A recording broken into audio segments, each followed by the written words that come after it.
Kyle, how's my hair? Looks good. Thank you, thank you. Welcome to the Fast Lane car.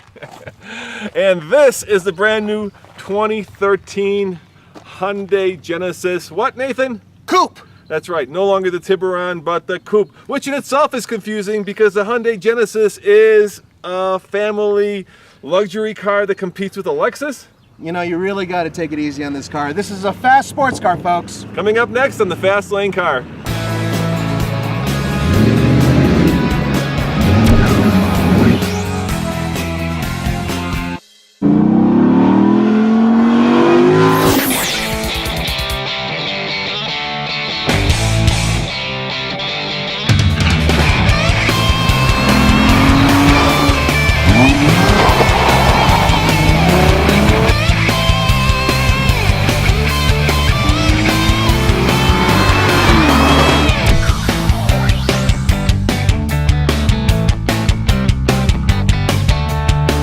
Ladies and gentlemen, let me introduce you to the 348 horsepower 3.8 liter V6. It's a GDI and it puts out 295 pound-feet of torque, but most importantly for me, it's connected to a close ratio 6-speed manual transmission.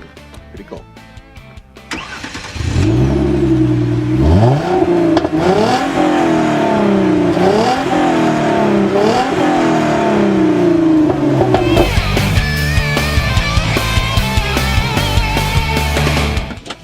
Oh yeah, I love manual transmission, especially this close ratio. It's nice and tight, but there is a small fly in the ointment, and that is the take-up of the clutch is at the very top end of its travel, which makes it very hard to drive this car smoothly.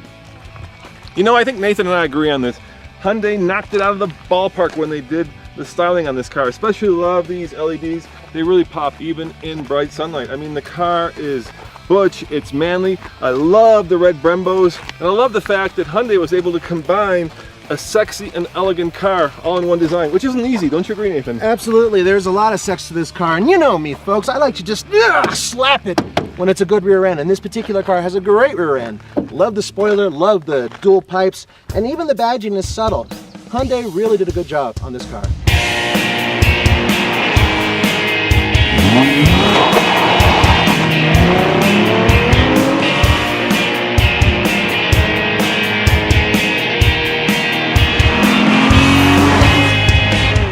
Now, I've been fortunate enough to have 4 people in this car, and I can tell you from experience that it's rather tight back here. Let me demonstrate. It's, you know what?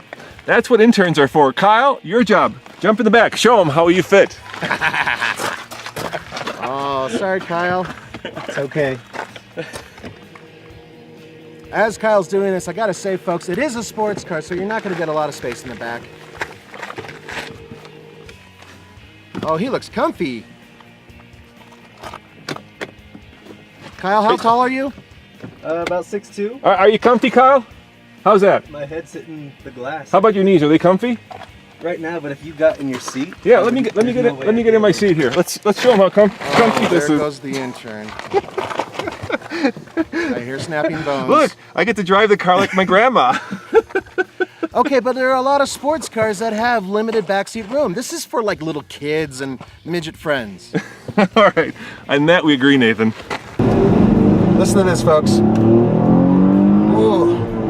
Once it gets past 5,000 RPM, it sounds glorious. Up until then, it sounds okay.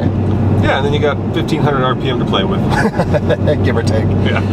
It's, I love driving this car. I know, Roman, this car for its price, well, it's not as impressive as some of its competitors, but I just think it's a great little sports car. You know, I agree with you, Nathan. On the track, which I got to drive it on the track, this car is phenomenal. The steering is razor sharp, the car is flat around corners, it's rear wheel drive, which is the way God intended cars to be, and the brakes are phenomenal. My problem is when you take that onto the street, it becomes harsh, it becomes bone jarring, it just rattles your teeth out, right? It's like, it's not sophisticated enough to be compliant on the road and yet sharp on the track.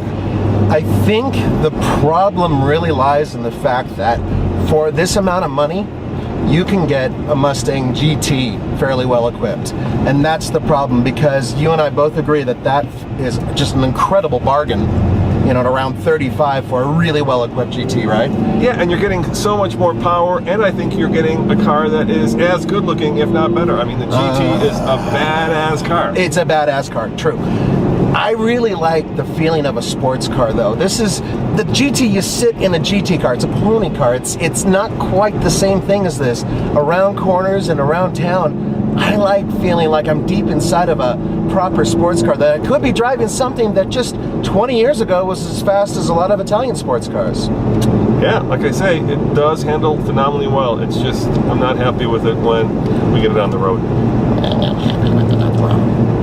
When you look at a regular Hyundai's interior, you're not expecting to see a lot. And frankly, when you're looking at this one visually, it looks like, well, last year's model. But the quality of materials feels pretty damn good. And when you look throughout the cabin, everything's within reach, everything's comfortable. I love the seats, they're great.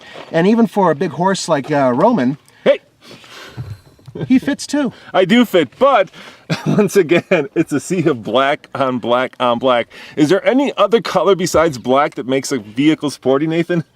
You know, you worry too much about black, and you know, don't be hating. This is an okay looking interior, considering the fact that everybody uses black. Yeah, it's very classy and very black.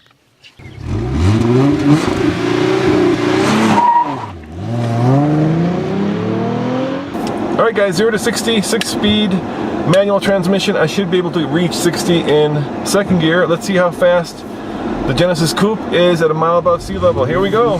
Give it a little bit of juice. Oh, got a little bit of wheel spin there, a little bit of a bog. There's the power. There's 5,000, and here comes 60.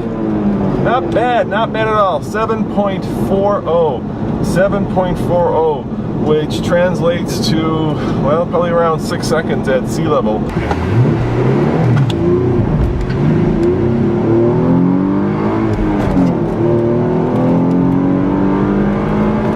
Okay, on the TFL scale of buy it, lease it, rent it, or forget it, Nathan, I'm gonna give it a rent it. And here's why. At the base price of $25,000, it competes with a car like the Subaru BRZ, which I would buy ahead of this. At $35,000, it competes with the Mustang GT and even, well, Subaru WRX, which I would also buy. I just don't see the value proposition for this car, Nathan. Unlike Roman, I'm gonna give this car a lease it, and I'm almost on buy it. I recognize that Hyundai built a sports car, but it's not a Hyundai sports car. Hyundai built a sports car. It's wonderful in the curves. It's fantastic on the track. It has a really sporty interior. I like its looks. It's a little bit more of a substantial vehicle than, say, an FRS, but at the same time, it gives you just enough feel on the road that you really know what's going on. Even in the tush, you just kind of feel it going around a corner, and I love that. So it's a little expensive. That's my only reason for not giving this car a buy it. So Nathan, are you saying that you're letting your tush do the review? My butt knows how to review a car. As always, this is Roman and Nathan saying thanks for watching. Remember, subscribe for a new car video every day, and see you next time. Ciao.